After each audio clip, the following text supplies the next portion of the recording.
To what extent do you believe that this this quest for Palestine, whether it's from the UN or the EU or the Obama administration, is really antithetical to democracy? Is antithetical to stability in the Mideast?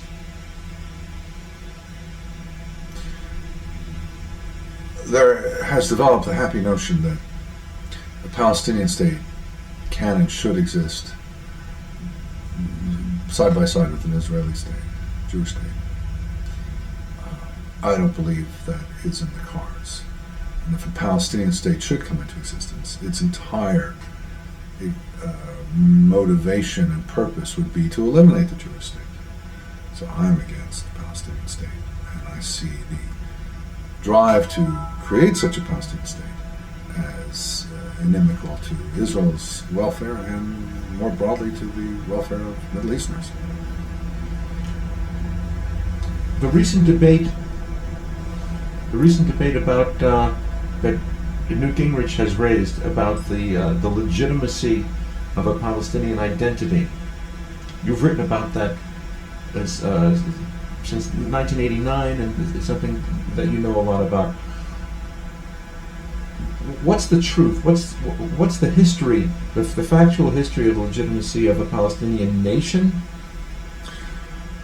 Islam has no special place for what Jews call Haaretz and Christians call Terra Sancta.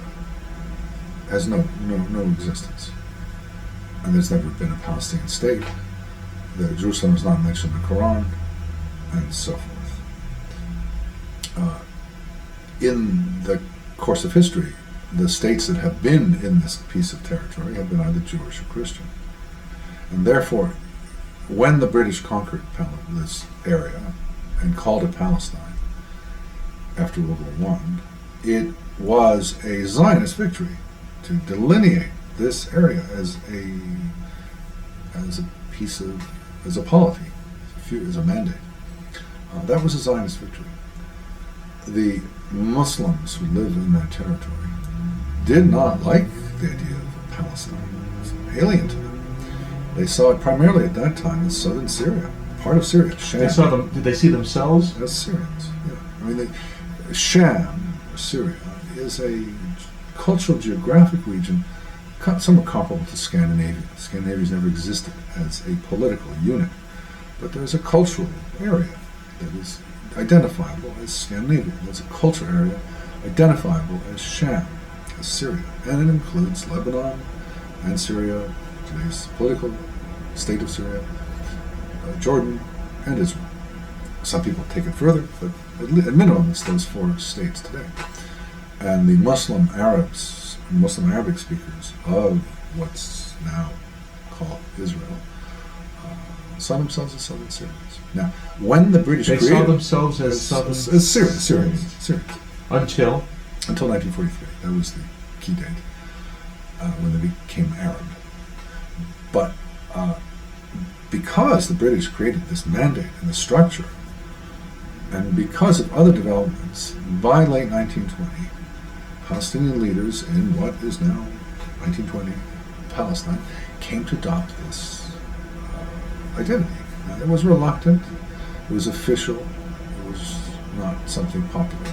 But over the next 90 years, what began as a reluctant, formalistic recognition became, in fact, a passionate nationalism. So the nationalism is there, I'm not disputing it. But Gingrich is entirely right to call it invented. Now, that's not to say it's the only invented ideology, or nationalism.